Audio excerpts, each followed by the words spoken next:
ഈ വീര്യം കുറഞ്ഞ മദ്യത്തിന് നികുതി കുറയ്ക്കും എന്നുള്ള തീരുമാനം അതൊരു വലിയ വ്യാപകമായിട്ടുള്ള ആശങ്ക പല സംഘടനകൾക്കുണ്ട്. ലീഗിന്റെ അഭിപ്രായം എന്താണ് അക്കാര്യത്തിൽ? അല്ല, ലീഗിൻ്റെ അഭിപ്രായമല്ല, ഞാനിപ്പോൾ ഗവൺമെൻറ് കാര്യം തന്നെ പറയാം. ഈ പുതിയ ഗവൺമെൻറ് ഏറ്റെടുത്തതിന് ശേഷം, ഭരണം ഏറ്റെടുത്തതിന് ശേഷം ഇപ്പോൾ വന്നുകൊണ്ടിരിക്കുന്ന സംഗതികളൊക്കെ അതിൻ്റെയൊക്കെ പിതൃത്വം കഴിഞ്ഞ ഗവൺമെൻറ്റിന് ഉള്ളതാണ്.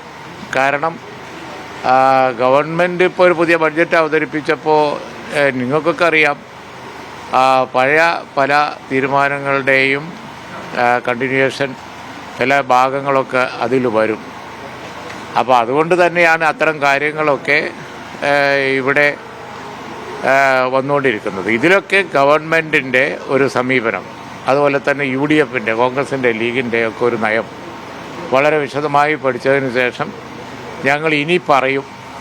അതാണ് ഞങ്ങളുടെ നയം. കാരണം ഞങ്ങൾ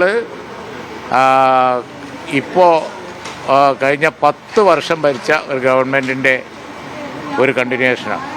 ഇപ്പോൾ ടാക്സിൻ്റെ ഫയൽ അതിവേഗം സഞ്ചരിച്ചു എന്നാണ് ഇവർ പറയുന്നത്. ബഹുദൂരം മാസങ്ങളോളം സഞ്ചരിച്ചാണ് ഈ ഞങ്ങൾ വന്നപ്പോൾ ഇവിടെ എത്തിയിരിക്കുന്നത്.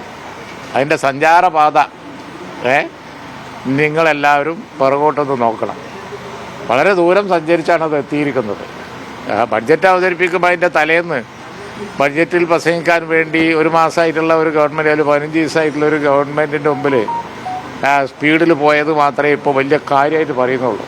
പക്ഷേ ആ ഫയലുകളൊക്കെ ബഹുദൂരം സഞ്ചരിച്ച് അനവധി കിലോമീറ്ററുകൾ താണ്ടി ഇവിടെ എത്തിയതാണ്. അത് നല്ല സ്പീഡിലാണ് പോകുന്നതൊക്കെ. അങ്ങനെ വന്ന കാര്യങ്ങളൊക്കെ പുതിയ ഗവൺമെൻറ് മുമ്പിൽ വരുമ്പോൾ പിന്നെ അത് ചിലപ്പോൾ ബഡ്ജറ്റിൽ പ്രതിഫലിച്ചു എന്ന് വരും. ഉദ്യോഗസ്ഥന്മാരൊക്കെ പഴയത് തന്നെയാണല്ലോ, ആരും IAS ഉദ്യോഗസ്ഥന്മാരൊക്കെ എല്ലാവരും പഴയത് തന്നെയാണ്.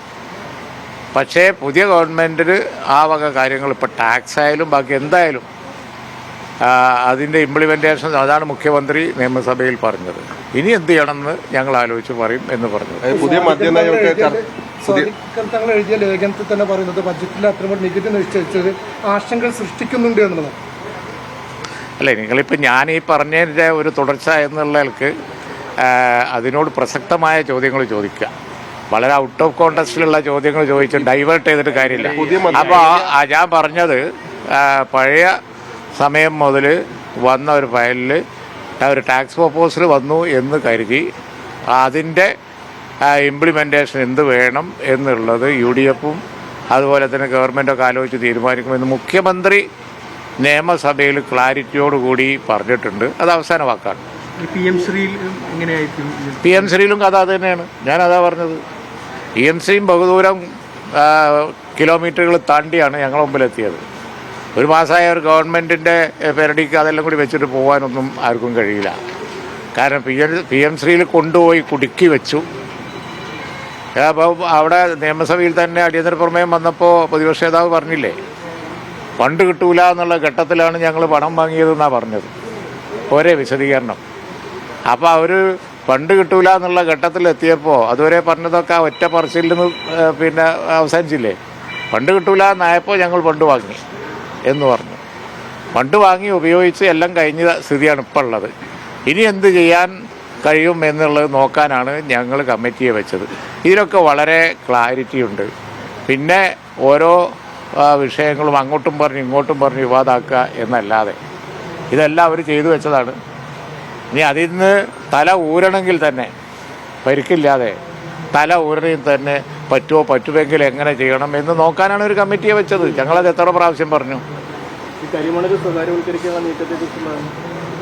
അങ്ങനെ ഒരു നീക്കം തന്നെ ഇല്ല. മനസ്സിലാക്കേണ്ടത് കരിമണൽ സ്വകാര്യവൽക്കരിക്കാനേ സാധിക്കില്ല. It is reserved for public sector. അത് ഇനി അങ്ങോട്ട് പറ്റുകയില്ല. അങ്ങനെ ഒരു സംഗതി ഇനി വേറൊരു കാര്യം പറയാം, ഞങ്ങൾ അനുവദിക്കൂല്ല, ഒരു സംശയം വേണ്ട. അതും ഈ പറഞ്ഞതുപോലെ ആ പ്രോജക്റ്റുകളൊക്കെ ഒരു കണ്ടിന്യൂവേഷനാണ്.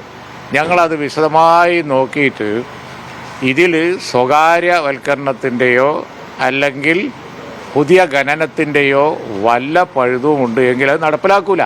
എന്താ സംശയം? ഇത് ഞങ്ങളെ മുമ്പിൽ അവതരിച്ചത് പബ്ലിക് സെക്ടറിലും കൂടി നടത്തുന്ന ഒരു വാല്യൂ അഡീഷൻ, പൊതുമേഖലാ സ്ഥാപനങ്ങളുടെ ഒരു വാല്യൂ അഡീഷൻ മാത്രമായി ഞങ്ങൾ മുമ്പിൽ അതിൻ്റെ ഫയൽ ഞങ്ങൾ വിശദമായിട്ട് പഠിച്ചിട്ട് അതിലെ ഞങ്ങളെ നയം പറയും. സംശയം വേണ്ട, ഖനനവും പാടില്ല, സ്വകാര്യവൽക്കരണവും പാടില്ല. ഈ രണ്ട് കാര്യം ഞങ്ങൾ അനുവദിക്കുകയില്ല. പുതിയ ഖനനം, സ്വകാര്യവൽക്കരണം, നോ ടു ദാറ്റ്. അതാണ്. പിന്നെ അതിൽ യാതൊരു സംശയവും വേണ്ട. മാത്രമല്ല, ഞാൻ ഉറപ്പിച്ച് പറഞ്ഞത് 2012 ഉമ്മൻചാണ്ടി ഗവൺമെൻറ് വന്നതിന് ശേഷം, 2003 കഥ ശരിയാണ്, 2012 ഉമ്മൻചാണ്ടി ഗവൺമെൻറ് വന്നതിന് ശേഷം ഞങ്ങൾ സ്വകാര്യവൽക്കരണമോ ഖനനോ അനുവദിച്ചിട്ടില്ല.